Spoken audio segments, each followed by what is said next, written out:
Halo, selamat datang. Yuk, kita luangkan waktu sebentar buat semacam pemeriksaan spiritual. Ini momen buat kita jujur sama diri sendiri dan bertanya, gimana sih kondisi hati kita sekarang? Apalagi terasa terbuka dan lapang? Atau jangan-jangan justru lagi tertutup dan mulai kaku? Kita mulai dengan doa dari Nabi Ibrahim yang dalam banget ini. Coba kita renungkan ya, doa ini ngingetin kita soal satu hari nanti, di mana semua yang kita kejar di dunia, harta, bahkan anak-anak, itu semua nggak ada artinya lagi. Yang benar-benar kita bawa cuma satu, kondisi hati kita. Itulah aset kita satu-satunya. Tapi ada nih satu penyakit spiritual yang bisa menghalangi kita buat punya hati yang bersih itu. Nah, penyakit inilah yang mau kita bedah bareng-bareng dalam pemeriksaan kita kali ini. Oke, jadi ini pertanyaan kuncinya. Kalau kita ngomongin hati yang mengeras atau hati yang membeku, maksudnya apa sih? Ini jelas bukan soal kondisi fisik ya. Ini jauh lebih dalam. Ini soal keadaan spiritual kita. Istilahnya itu qaswatul qulub. Ini adalah kondisi di mana hati jadi dingin, beku, dan susah banget nerima kebaikan.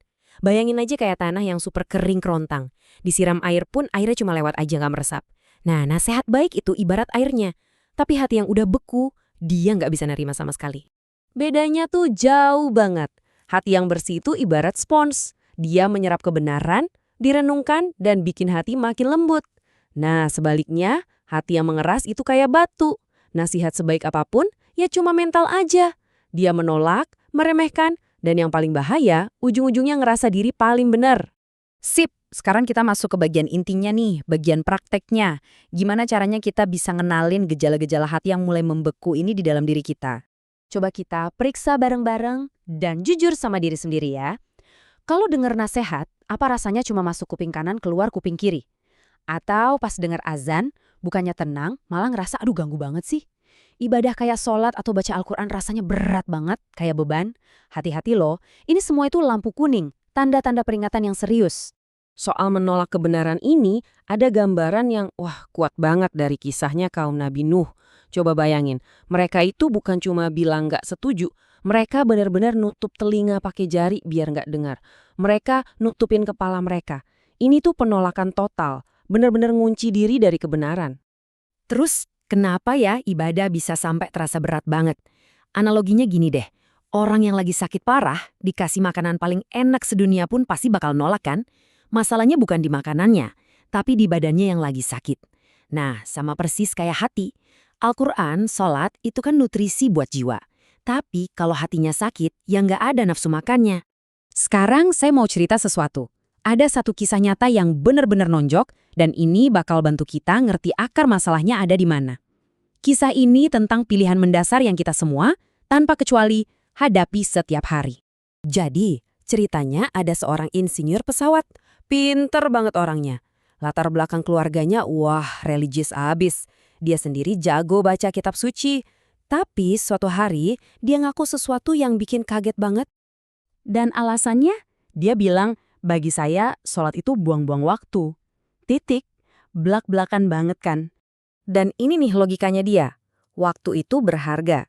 Jadi setiap detik harus menghasilkan sesuatu yang kelihatan di dunia. Entah itu duit atau ilmu baru. Nah, dari kacamata dia, sholat itu nggak produktif, nggak ngasih imbal hasil apa-apa. Kisah insinyur tadi itu langsung nembak ke satu pertanyaan paling dasar, pertanyaan yang jadi penentu segalanya, yaitu, apa sih tujuan akhir hidup kita? Nah, ini dia kuncinya. Logika si insinyur itu sebenarnya nggak salah loh, kalau tujuannya emang cuma dunia. Kalau yang dikejar cuma materi dan jabatan, ya jelas sholat itu jadi gangguan. Tapi, coba deh kita balik. Kalau tujuan utama kita itu akhirat, perhitungannya jadi 180 derajat beda. Justru ngejar dunia mati-matian itulah yang jadi buang-buang waktu. Jadi, intinya apa? Coba rasain deh sehari-hari. Pas denger azan, kita ngerasa keganggu atau ngerasa dipanggil untuk istirahat. Pas mau sholat, rasanya itu beban atau justru momen buat nge-charge diri. Perasaan kita itu, jujur deh, itu cerminan langsung dari apa yang hati kita lagi kejar. Oke, sebagai penutup pemeriksaan spiritual kita kali ini, ada satu pertanyaan terakhir yang perlu kita jawab dengan jujur untuk diri kita sendiri. Setelah kita lihat semua tanda-tandanya, setelah dengar ceritanya, jalan mana yang sebenarnya lagi kita tempuh? Hati kita ini lagi ngejar apa sih? Karena jawaban dari pertanyaan itu, ya itulah yang akan menentukan semuanya.